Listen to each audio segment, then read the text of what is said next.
Walaupun hingga saat ini jumlah sistem pertahanan udara atau alutsista tempur dengan pesawat jet tempur TNI Angkatan Udara Indonesia masih terbilang cukup lemah, sehingga pengoperasian beberapa unit pesawat jet tempur yang sudah berusia setengah abad masih saja difungsikan untuk mengawal dan menjaga wilayah kedaulatan negara Kesatuan Republik Indonesia. Berdasarkan hal tersebut, tentunya jika dibandingkan dengan beberapa negara maju di dunia, Indonesia cukup tertinggal dari jumlah armada tempur yang memperkuat TNI Angkatan Udara.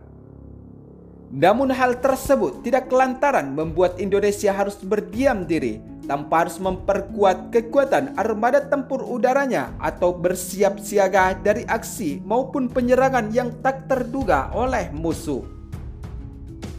Hal tersebut terlihat ketika Kementerian Pertahanan Indonesia terus meningkatkan kemampuan tempur dari ketiga matra dan memenuhi kebutuhan esensial dari ketiga satuan pertahanan militer Indonesia. Misalkan yang menjadi suatu kebanggaan bagi TNI Angkatan Udara untuk terus meningkatkan kemampuan tempurnya adalah dengan hadirnya TNI Angkatan Udara sebagai pengguna pertama senjata pertahanan udara Skysil Mk2 35 mm selain negara pembuatnya, yaitu Switzerland. Adapun senjata Skysil Mk2 yang telah digunakan oleh TNI Angkatan Udara Indonesia ini diklaim adalah sebagai salah satu sistem pertahanan udara tercanggih dan terbaik di kelasnya. Bagaimana tidak, sistem persenjataan ini selain dilengkapi dengan radar deteksi musuh, Skysil Mk2 yang saat ini memperkuat armada tempur Indonesia diklaim mampu merontokkan helikopter dan pesawat jet tempur sekalipun yang memiliki kecepatan di dalam bermanuver.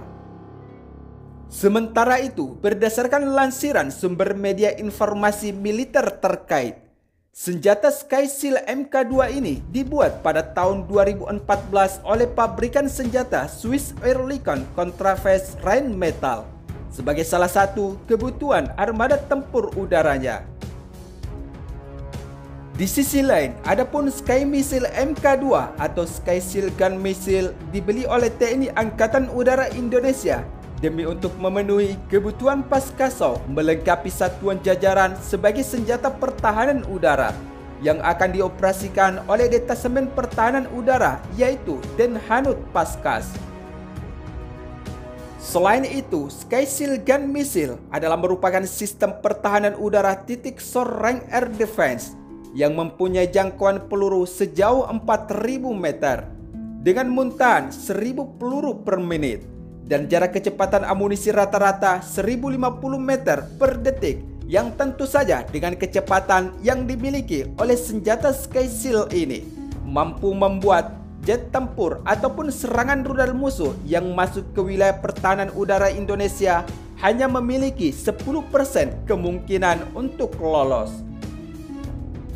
Sementara itu, Skysil Gun Missile yang memperkuat TNI Angkatan Udara memiliki amunisi IHEAD, yaitu Advanced Hit Efficiency dan Destruction, dengan kaliber 35 mm yang dapat menyembur menjadi 202 butir dan membentuk semacam perisai, yaitu Metal Spin Stabilized Projectiles setelah 4 detik ditembakkan, sehingga kemungkinan target lolos dari sasaran peluru diklaim hanya 10%.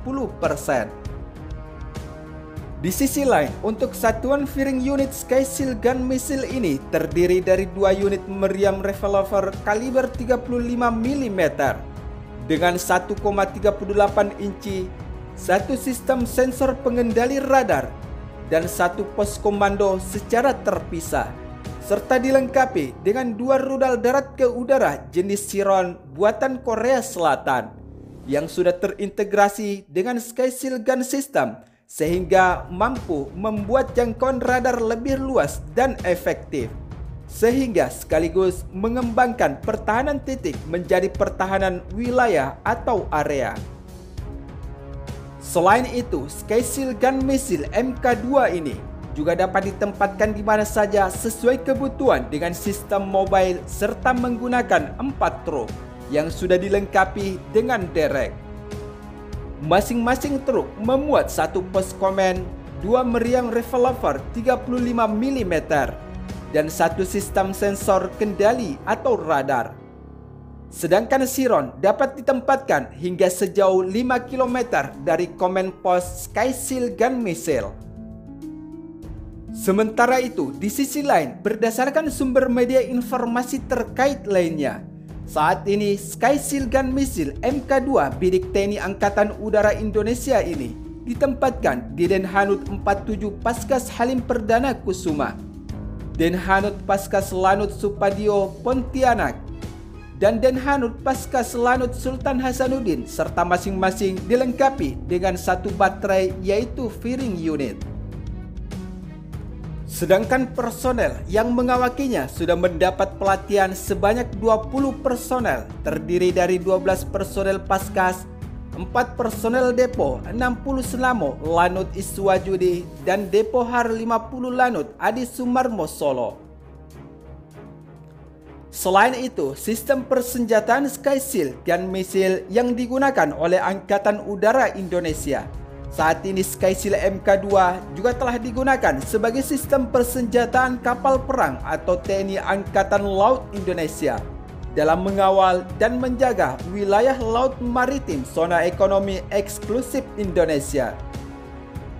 Sky Shield Mk2 yang dipasang pada kapal perang ini juga berfungsi sebagai senjata serangan permukaan maupun serangan ke udara, yaitu pesawat jet tempur musuh yang berani menerobos wilayah kedaulatan Negara Kesatuan Republik Indonesia.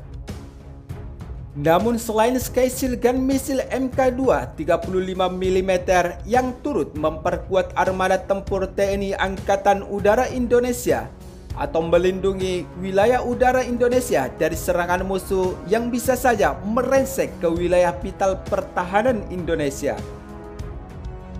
Salah satu senjata atau meriam yang juga turut memperkuat sistem pertahanan TNI yaitu adalah meriam Su-23 atau Cannon Bianbo buatan Cina yang diklaim dapat merontokkan pesawat helikopter maupun drone tempur ataupun kendaraan lapis baja. Meriam Su-23 atau Cannon Bianbo ini adalah merupakan senjata penangkis serangan udara jarak sedang buatan negara Cina yang diproduksi pada tahun 2000 lalu. Selain itu, perangkat ini terdiri dari meriam 23 mm dan kendaraan BCV atau baterai Command Vessel. Sementara meriam 23 mm Gianbo yang turut memperkuat armada tempur TNI Indonesia adalah kategori twin gun dengan kaliber ganda ukuran peluru 23 mm. Alutsista TNI ini merupakan senjata efektif untuk melawan sasaran di udara yang terbang rendah, serta memberikan aplikasi pengoperasian pertahanan udara dengan mobilitas tinggi di medan pertempuran. Saat ini, Cannon Gianbo digunakan Arhanud TNI Angkatan Darat sebagai pertahanan Cannon, dan TNI Angkatan Udara Indonesia telah memiliki belasan unit yang tersebar di Satuan Arhanud TNI Angkatan Darat. Adapun meriam ini dapat dioperasikan dalam 3 metode, yaitu metode otomatis penuh atau kendali secara penuh dan otomatis melalui BCV. Yang kedua adalah metode semi-otomatis, yaitu dikendalikan dengan dukungan tenaga listrik dari baterai yang telah dimiliki meriam itu sendiri. Dan yang ketiga adalah metode manual, yaitu dikendalikan oleh awak meriam yang tentunya dibutuhkan personil TNI dalam pengoperasiannya di medan pertempuran. Sementara itu, adapun kendaraan BCV bukan hanya sebagai sistem komando, namun merupakan FCS, yaitu Firing Control System dari senjata meriam 23 mm Gianbo milik TNI Angkatan Indonesia dengan sistem yang telah ditanamkan pada senjata tersebut. Sementara itu, dalam kutipan sumber media informasi terkait, adapun pabrikan senjata Noricon milik negara Cina ini, Gianbo adalah senjata yang sama atau jiplakan buatan Uni Soviet yang bernama Su-232 Sergei. Sementara di Indonesia sendiri, senjata pertahanan udara sejenis Gyanbo ini juga sudah digunakan sebelumnya, yaitu turunan dari Su-232 yang modern, yakni Sur-232 KG-1 gun missile yang turut memperkuat armada tempur TNI Angkatan Udara Indonesia.